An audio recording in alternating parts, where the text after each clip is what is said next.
Somente pelo voto da maioria absoluta de seus membros ou dos membros do respectivo órgão especial poderão os tribunais declarar a inconstitucionalidade de lei ou ato normativo do poder público. A primeira turma, conforme súmula vinculante do próprio STF, não poderá declarar inconstitucional ato da Câmara dos Deputados. Somente o pleno. Mas, gente, estamos num país em que empresa com processo ativo no STF banca evento para ministros do STF.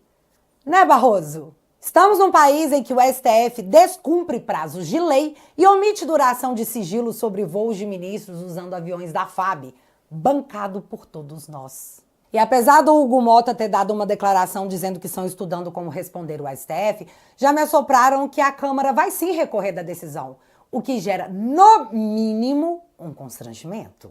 Mas alguém acredita de coração que a Suprema Corte vai dizer que, ai não, eu fiz um ops? O que eu espero é que o Hugo Mota seja sim humilhado, que é o esperado, mas que ele seja rancoroso e vingativo e pá, abra a CPI do INSS na Câmara dos Deputados. Caso contrário, o futuro bem próximo pode ser esse aqui. Tribunal Supremo da Venezuela declara Maduro vencedor e proíbe divulgação de atas. Não, ops, não era essa matéria não. Deus me livre de acharem que eu tô tentando dizer que isso é parecido com o que tá rolando no Brasil. Misericórdia. Ah, sim, é essa matéria aqui de 2017. Tribunal Supremo da Venezuela assume funções do Congresso. Parlamentares denunciam caráter ditatorial do governo e pedem mobilizações nas ruas. Em 2017 a matéria era essa. 8 anos depois, veja como tá a Venezuela. E aí eu lembrei daquela frase: os sábios aprendem com os erros dos outros, os tolos com os próprios erros, e os idiotas não aprendem nunca. E já que eu citei Venezuela, chegou a hora de você pegar o chapéu de alumínio para um momento mega teoria conspiratória. E eu tenho que dizer que é só isso, uma teoria conspiratória, tá? Esteja ciente, por favor, não me prende, STF. Então, esses dias atrás veio ao Brasil o cara das sanções internacionais, mas a mídia correu para dizer que não tem nada de sanção não, tá? O cara veio para falar do PCC. Vocês lembram, né? Mas por quê? No início do ano, o Trump assinou um decreto sobre cartéis, onde os classificava como grupo terroristas.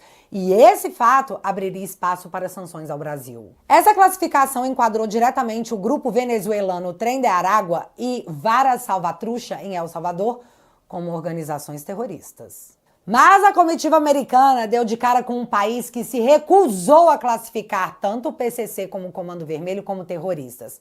Para nós, eles são apenas bandidinhos. Passar bem. Tá.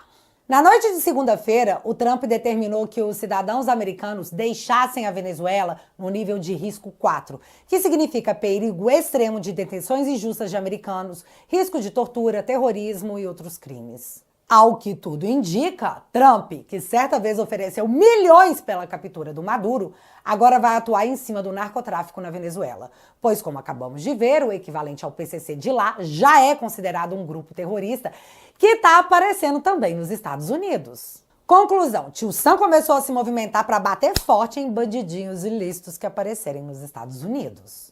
Em março desse ano, um grupo de 18 brasileiros ligados ao PCC foi preso nos Estados Unidos acusado de tráfico de armas e de drogas, a mais pesada que rola nos States. E o que chamou a atenção é que a maioria desse grupo estava lá de forma ilegal. A maioria. Não todos. Aí a galera começou a se perguntar como que integrantes do PCC entraram legalmente nos Estados Unidos. Agora eu vou conectar o fato à teoria. O caso do Felipe Martins é investigado como uma fraude cometida no sistema de imigração americano. Alguém com acesso ao sistema e com um cargo alto para conseguir tal proeza, inseriu falsamente os dados do Felipe no sistema, gerando assim uma entrada falsa, porém ao mesmo tempo autêntica, já que foi feita dentro do sistema por uma pessoa que ainda não sabemos quem, ou sabemos, mas ninguém contou ainda, vai saber, que possuía os meios de fazer tal registro. Inicialmente, todos imaginavam que seria algo super simples de resolver. Afinal, ficou comprovado que uma fraude foi cometida na imigração americana, algo levado muito a sério pelo governo americano. Então, Felipe entrou com um processo querendo saber quem e em qual data aqueles dados foram inseridos. Foi quando fomos surpreendidos com a negativa do CBP, que é o órgão do sistema de imigração.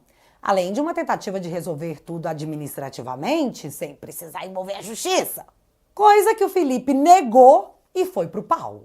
Em recente movimentação do processo, a defesa do CBP disse que nem afirma que a fraude aconteceu, mas também não nega que tenha acontecido. Só que o nome do funcionário que fez essa inserção, eles não vão dar de boas, não. Se você quer, vão pro pau. E aí muita gente ficou confusa. Afinal, o que o CBP ganha em proteger um cara que fraudou o sistema americano de imigração? Alegação de segurança nacional? Ainda não sabemos. Mas isso chamou a atenção de que o buraco pode ser mais embaixo. E se, olha só, eu disse, e se não tiver ocorrido a cooptação de um funcionário para inserção de dados falsos do Felipe nos Estados Unidos? E se, na verdade, esse esquema já acontece há tempos e foi utilizado para inserir o nome do Felipe? E se esse esquema for real? Quantos brasileiros já foram enviados para os Estados Unidos nessa modalidade? E se tudo isso não passar de uma teoria conspiratória mega chapéu de alumínio, vocês imaginam o tamanho da encrenca que pode estar a caminho? Ah, Bárbara, você citou a questão do PCC por quê? Você tá querendo dizer que estamos exportando bandidos usando fraude no sistema de imigração americano?